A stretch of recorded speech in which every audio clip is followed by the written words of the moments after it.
What's up friends, this is Manni and welcome to my top 5 budget builds for war robots, a longer video with the best setups that you can get for yourself as a non-meta player that allow you to compete to a certain point with the meta while still being realistically available to you in a timely manner through workshop and stuff like this, right? So we have number 5 and that was a hard choice to make, the Nemesis here. However, I do want to point out that the Hades, Mercury, Haichi are also really good option and the Scorpion is always a beast. However, the Scorpion is a tier 4 legendary robot and as such takes more resources to upgrade.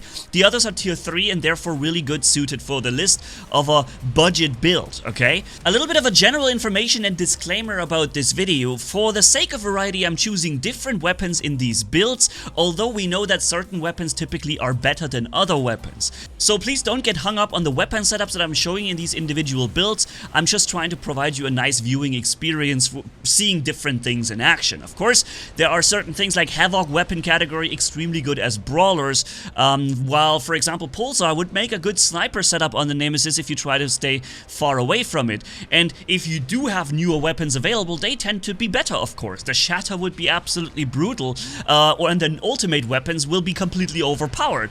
But would it be realistic to put them into a budget setup? Probably not. So I'm trying to go with some lesser powerful weapons in these builds, but keep in mind, whatever you have, there's a chance you have things that are even better than what I'm showing you here, okay? As for the other things, such as modules, pilots, and drones, I went with the optimum to show you what you should go for if you do have one of those setups and you want to use it in the meta, also because I am in this high-end Champions League environment. So we're going mostly with a Kestrel drone, we're going mostly with nuclear amplifier and either anti-control or last stand as the passive modules, and pilots, I choose the legendary pilot if there is one available to show you how this will impact the robot. But the legendary pilots, for example, are not at all necessary for this list. There's only one robot coming in this list where you kind of need the legendary pilot to make him work. Coming later, okay? So now let's enjoy first a little bit more of that Nemesis here. You see I'm in the enemy base in Team Deathmatch and they are throwing constantly stuff at me. But with this short shield cooldown, I can constantly also bring up defenses that allow me to instantly brawl down one enemy that is, you know, making the mistake of brawling me head on. Because against the Nemesis, it's hard to do that. Those built-in rockets you fire back at the enemy after blocking damage with your shield are dealing a lot of damage. And that happens all the time while the shield pops up continuously and prevents the enemy from dealing damage. The Nemesis is relatively mobile. It has a decent amount of HP. The only problem the Nemesis has and the only thing it's lacking is weapon slots. Only 2 medium weapons is at the lowest of all spectrums of firepower.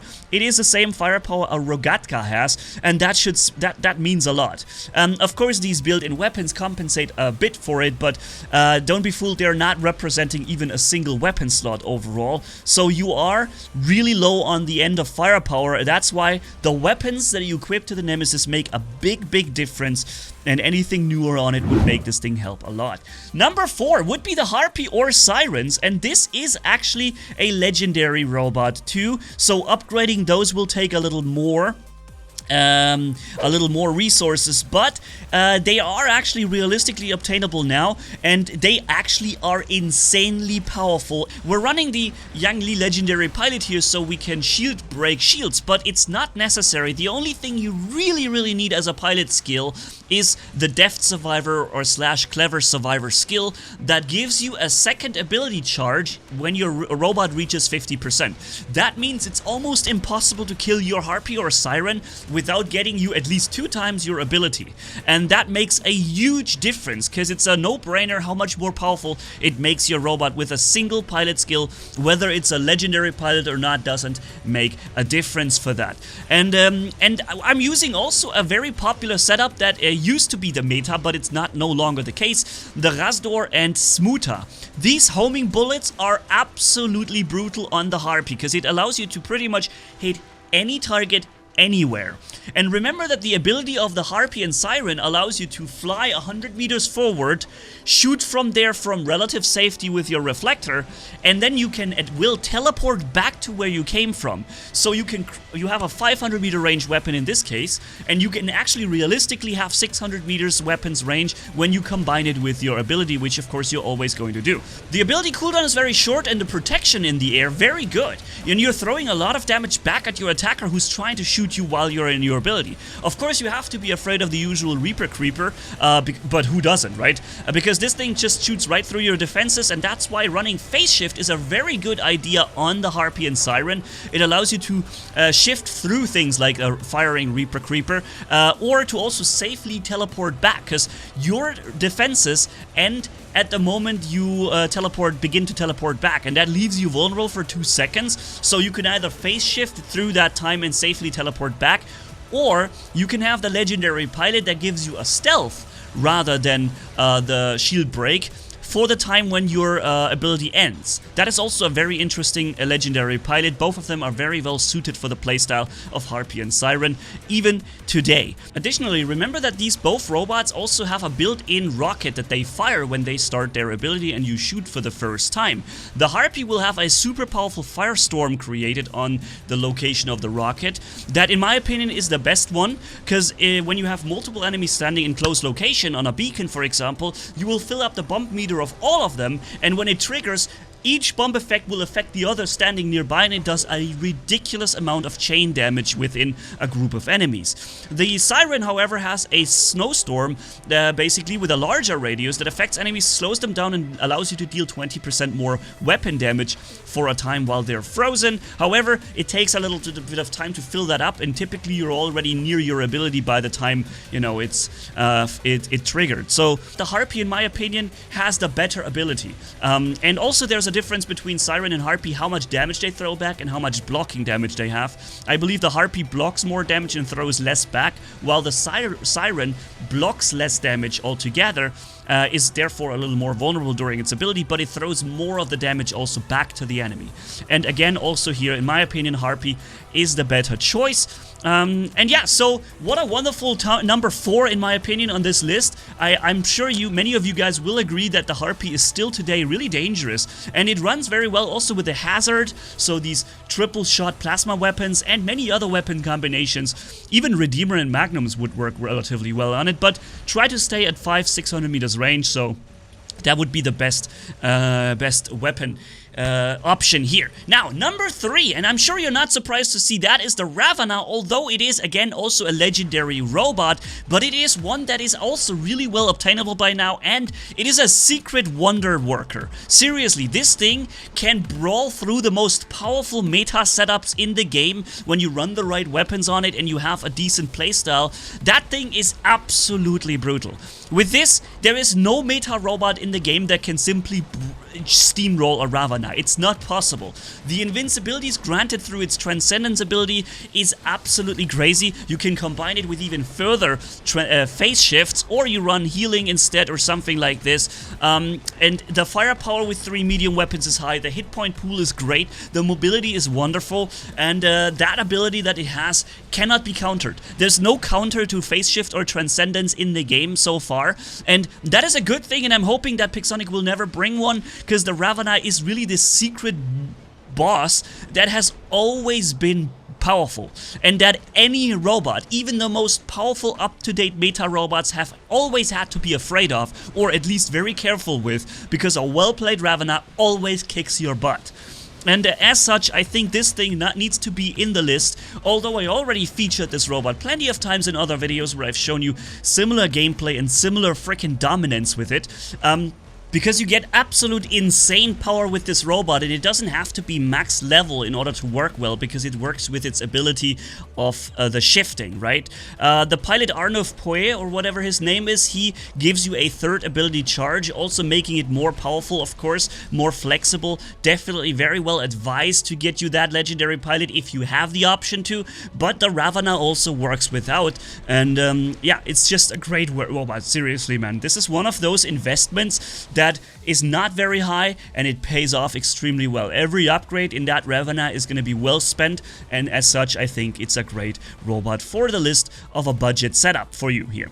A little side info to prove my point. Do you know that I have on my own personal Warabots account, that's the one you're seeing right now, 2 Ravenas actually in my hangar right now, and even for the last year or more I had both of them in there. It's the one Ravena with the Havocs, and then one now with the new Shatter shotguns that are just beyond broken when it comes to their power, right? So these Ravenas are kicking everything, even including Orokochis. If I play my Ravena relatively well, and I know when to fire and when to hold on to my weapons load, then the Orokochi often is just absolutely dominated by my Ravena, or at the very least goes down together with me. And that really means a lot, because the Orokochi is currently the most broken robot in the game, right? And yeah, that's a good thing to see. That this old robot, the Ravena, that can actually be relatively well obtained by you guys, building it in the workshop and so on, is really freaking amazing today, and definitely one of the best investments you can make at this point. And I also get the feeling that it will stay relevant. It stayed relevant for all this time, and I think it will stay relevant as well, because Ravenas are not being played this much so that there is somehow a reason to balance them. And secondly, it's hard to balance something against the Transcendence and Phase Shift, because the Phase Shift removes every negative effect. All corrosions will be instantly removed. All suppression, lockdown, removed. You're free to move even against the battleship slowing field, right? At the same time, you can Phase Shift through a Newton's choke ability. When he fires his charge with full Guantonans, you become invincible for a second, and pop! All his firepower goes nowhere. And what it is, it's a freaking meta breaker. That's the Ravena. It's a meta breaker, and it's not going anywhere anytime soon, so make yourself one if you get the chance. On a side note, this kind of video here, as you may imagine, took a tremendous amount of effort to make. And this is also the type of quality content that I want to give you guys on a more regular basis. So if you do enjoy this video, and you want to motivate me and help me out in doing so, and more of them, then consider subscribing if you haven't done it yet. Hit that notification bell so you get notified for the next videos. And also, if you would, share the video around with your friends who play Warabots. I'm sure if they're not meta ready and have all the best stuff, they would like to know about this too, right? So let's jump into number 2, and that is the Raven, and it's the one robot that I told you needs a legendary pilot. That is Nessa Riggs, who gives Raven stealth upon using his ability jumps, alright? And that is really cool. Also, remember that this Raven has gotten a buff, a really cool buff recently, where whenever you jump, you get a 20 or 25% damage boost for 6-7 seconds. That is insane. That makes the Raven one of the most fun Aphid Vortex builds out there, right? At the same time, you get stealth all the time when you jump, and you regenerate your 2 jumps pretty often and pretty quick. So this thing is an absolute meta bomber. I'm not even joking. I can fight most meta setups with this easily. Of course, there are exceptions to this. Certain robots with built-in quantum radar to their ability, like the new Orpheon legendary pilot, can make quick work of my Raven, because he just sees me in stealth. But that's pretty much the only things where I have to be super careful about, or just accept the fact that I can't beat them so easily.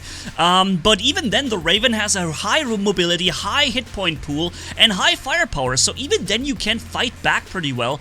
Of course, not into the shield of the Orpheon, but many other things you can. And also, remember, with the jumps that you can combine to one big jump, you can make this one of the best beacon cappers as well. So it also fits the role of a beacon assassin too, and just taking beacons from far away very quickly.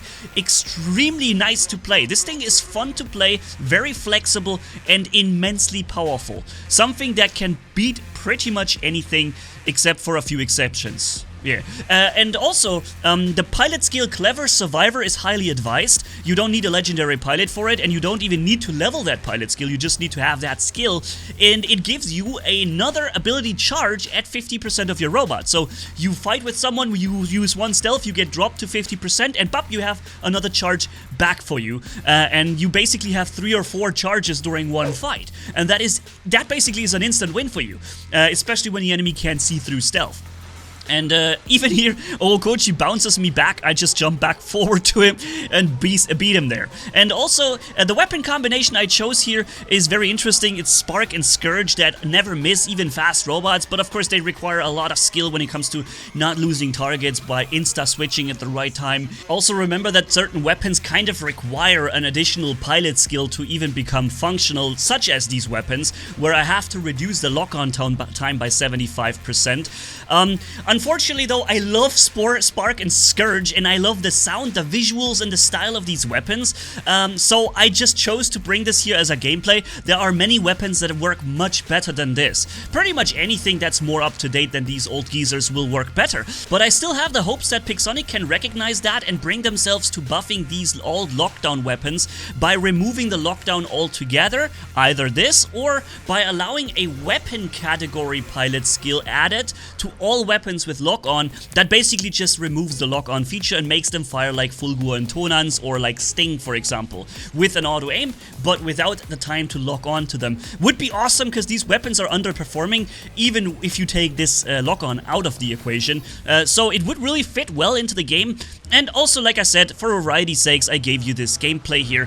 But trust me, ladies and gents, when I tell you the Raven is an absolute monster. It's a nightmare to fight when it has the legendary pilot, Nessa Rex, for pretty much any setup. And yeah, it can win almost every fight when it's played well, and also you can catch people off guard. When, for example, an Amphion that you can't fight in his ability, but he lands behind cover, what you can do is jump after him and surprise him while his ability is on cooldown. That's something you can definitely do with a jump, and therefore win the fight by skill, know-how, and map awareness, which is something I always keep telling you guys. Map awareness is the #1 thing in War Robots. It's better than any aiming, better than any movement control, because it allows you to know where is someone right now vulnerable and in weakness, and where is somebody coming that's about to strike with full ability power, and where do you need to prepare for a certain engagement by gathering ability charges in advance so you can stand a chance, or which combat should you try and avoid altogether, right? So map awareness, definitely #1 thing. Even in beacon games, when you know, oh, this beacon is about to get grabbed, or this and this you need to do in order to keep them from, you know, plenty of reasons why this is the #1 in War Robots, before all others. And the Raven is one of those robots that rewards that perfectly. Also remember, free for all. You have the ability to jump anywhere immediately. You can grab any kill with the Raven. You can grab any beacon with the Raven. And of course, you can fight even Orokochis right now with these charges. Let's imagine, instead of having weak Sparks and Scourges on this thing, imagine I had Shatter and Splinter, I think the smaller one is called, on this thing, and an Orokochi is trying to beat me. Is trying to push me into a wall. Yeah, he doesn't have stealth detection, and I have at least 3 stealth jumps or even 4 ready for him, with a firepower that is able to drop him in 6 to 8 shots when I catch him out of his ability, and that will just get me a guaranteed win almost if I play my cards well. And that just shows how dominant a Raven can be, and that's why this thing is on a rightful second place in this video. It is in fact one of my favorite robots in the game right now, thanks to Pixonic providing stealth and damage boost during jump. And here we are lastly at #1 in terms of budget setups, the T-Falcon. T standing for Traditionalist, which is a pilot skill making all the difference in the world, which doesn't mean you can't have other pilot skills running well on it, but that is the one thing you definitely need to make this setup. Now, why is the T-Falcon so incredibly good suited for a budget setup? It's because there's only a single weapon you need to level for it, because all other two weapon slots will become unavailable when using the Traditionalist version of this robot. As such, you only basically need one well-leveled weapon, and that could be, of course, a new weapon or an older weapon, because the survivability of the Falcon is what convinces here. You cannot kill that thing unless you're bringing heavy corrosion or heavy shield, resistance breaking abilities from Reapers or something to the table. Other than that, this thing becomes something that even an entire team will have to work hard for to drop. So that is a great beacon blocker for 2 or 3 guys trying to grab a beacon. You spawn that thing on the beacon, and for the next 60 to 80 seconds, that beacon is uncappable, even for these 3 guys. And then, of course, you have the ability to put newer weapons on it. If I was to run Brisant on this weapon and not the old Nucleon that you can see right here, I would bring the firepower to the table that other weapons, other robots with 3 weapon slots have. And suddenly, this is not just a blocking beast in terms of tankiness and damage, but also bringing the damage and killing potential to the table, so that you will basically end up with something that cannot be beaten.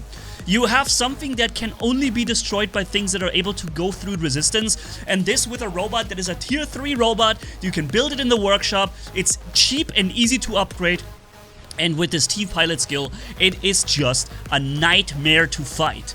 And I wouldn't want to fight this. I would not. If I see a T-Falcon, you know what I do? I go the other way. I do not want part in any of this, because it's so unrewarding to fight against this 60-70% resistance, plus the insane amount of HP that this thing has. Now, you could combine this with the Armadillo drone to get even more resistance into that thing. I'm running it here again with the Kestrel drone, providing gray HP heal upon kill and heal back, but this thing even shows with a Nucleon that it's a beast and a boss. Now put a newer weapon on this thing if you find one, and again, you only need 1 weapon for it, and you end up with something that can beat the meta and fight in the meta like a dream. And this with a very easy to obtain setup, definitely deserved its #1 slot in this list here, because it's just so good as a budget robot. And I would argue that pretty much anybody out there can get this thing pretty quick, pretty easily, and have some fun with it. And you'll see the funny reactions of your enemies who are absolutely not interested in fighting you.